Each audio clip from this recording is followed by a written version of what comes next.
Hey y'all, this is Tyler Blake from tylerblakeart.com again, and this is day 80 of my 100 Days of Making Comics.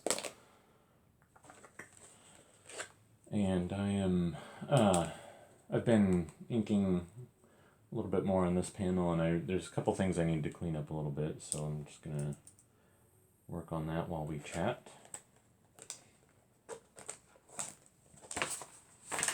Okay.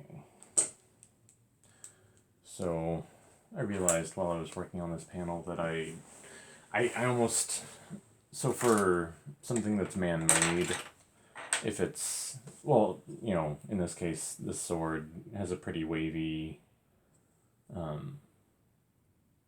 curve to it, and I know if I didn't use a straight edge and get that squared away, it would bother me forever. So I'm just gonna clean that up.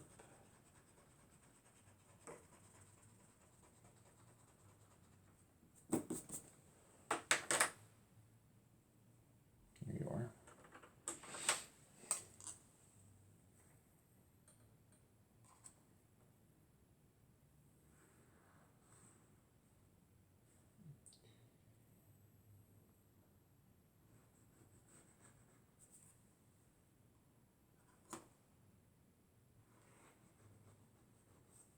Just to get it in the neighborhood that I want.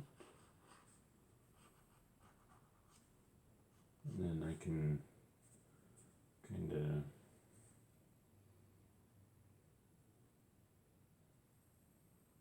do the rest while I ink.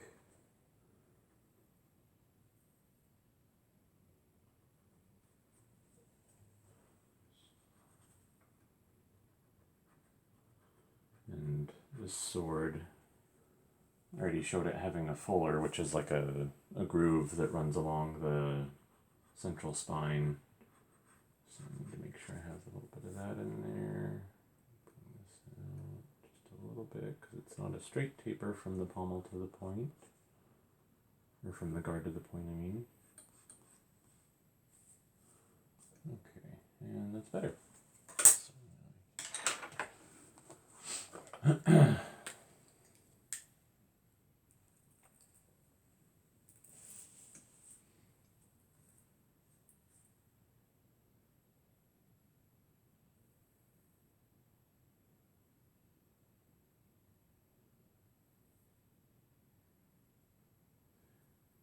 The guard on this one has just a little bit of an up curve. Nothing super dramatic.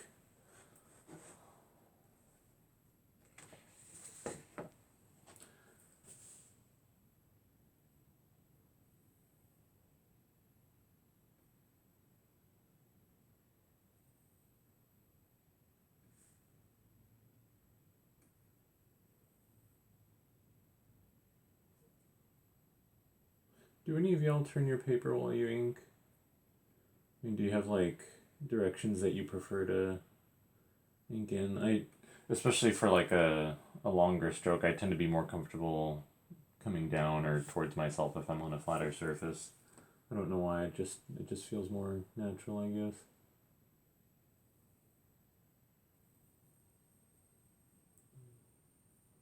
A little bit of the center line in there, and the fuller. I'll just kind of hint at that. I don't need to draw the whole thing.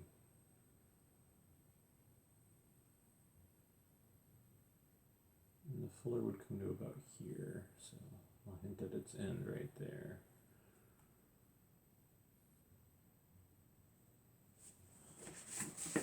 Yeah, that'll work. Okay.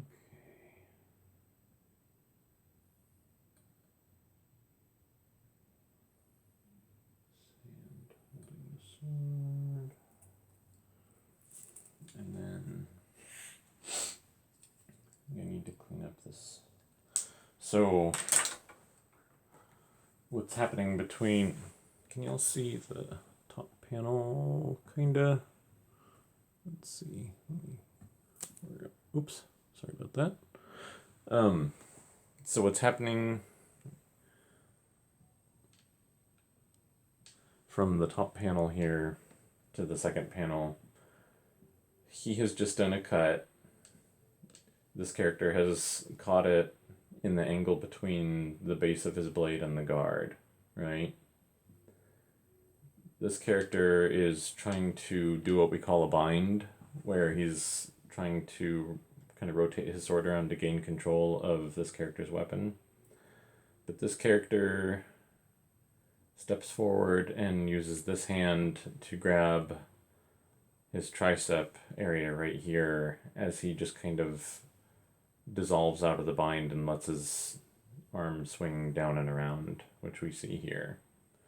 So, and then, so his left hand will be on the tricep here. So he's, you know, he's pressing forward. You know, you can see he's leaning in, he's pushing on the blade, and so he's using his own energy to kind of pull him into this. And then over here, this is still like, I'm gonna have to clean this up some more too before I ink it, but here, this character, you know, he's got a hold of his tricep, which is a main leverage point on the body, and he's just kind of pulling in and pushing, or kind of pulling and pivoting as he steps back, and pulling this character like completely off balance. So as he kind of brings his sword around there. So that's as much of that as I'll get into for now. But that's what's going on. If anybody, and it's, you know, like with a movie, you have like your 30 frames per second, and you can, you know, you can just watch what happens if it's well filmed, and, you know, you can see what's going on. With a comic book, you're missing so much information from panel to panel. So that's something I'm kind of worried about, is like, will the action be clear to everybody who doesn't know what's going on? Because, you know, of course I know what's going on because I drew it, and it's almost exactly what my brother wrote. I added in the little tricep pull and twist just because I thought it would work better visually. You know, what with, you know, comics are a very visual medium, of course. Wow, I did those fingers huge.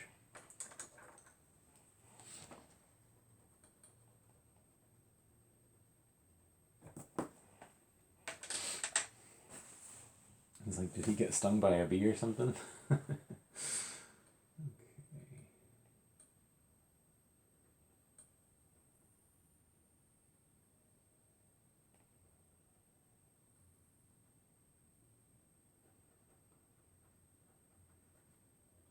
Okay.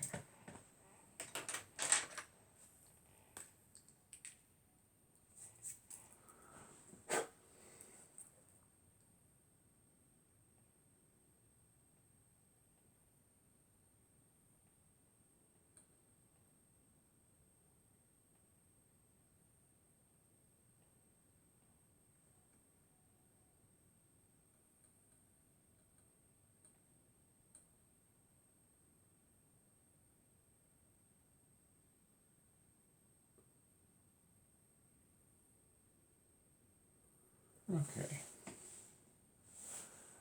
And I'm going to let that dry before I come over here and ink the rest of his shirt sleeve in, because I don't want to smear that. So that'll give me a chance to, well, you know what, something that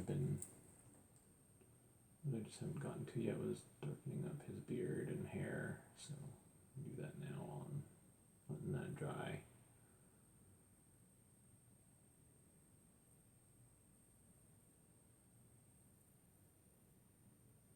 So what are y'all reading right now for comics? Any favorite books or things you're waiting, you know, things maybe you've already ordered at your shop, or something maybe you've backed on Kickstarter that you're waiting to come in that you're looking forward to? Let me know. Curious, like, what the hot properties and genres are right now. For me, like, my favorite stuff, if I go into a comic book shop, the first thing I do is I look for like old horror comics from like the 60s and 70s. And I mean, if I can find something from the 50s, I'll get it, but a lot of the time that stuff's going to be more collectible and expensive. Like, I would love to have some original EC, Tales from the Crypt or Vault of Horror or something, but I've never actually. Well, I think I did see some of those in a comic book shop, but they were out of my price range. I think I've seen those once, and then there's a shop up in Bellingham. I was talking about Bellingham the other day because that's where the guy who did Poison Elves was from, and my brother's friend who lent us all of his collection when I was in high school. He was living up there at the time, and so there's a comic shop up there that I was browsing the back issue bins where they buy people's collections and put them up for sale. And I actually found some Twilight Zone comics, and I was like, because the Twilight Zone is one of my favorite TV shows of all time, and like everything copies the Twilight Zone for science fiction and horror a lot. I'll give you a quick example. Poltergeist. They don't say based on, but if you watch it, and if you're familiar with the Twilight Zone, if you've ever seen the episode called Little Girl Lost, like, Poltergeist totally, that's not like an exact copy, but they totally were inspired from that and borrowed heavily from it. Like, it's, when you, if you've never seen Twilight Zone and you start watching them, you'll start seeing the overarching influence that it had on other fiction for the last like 50 years, and it's pretty cool. So anyways, so yeah, like old horror comics, some of the science fiction stuff, but like, the anthology things like that that's like what I really love to find. Like DC's House of Mystery was really good, and I wish they would do some stuff like that again. Those are so much fun. But anyways, I think I have probably prattled on long enough, so I'm going to shut this down. And I hope y'all have a good day. Keep on reading comics, making comics, and buying comics, and I will see y'all later. Bye.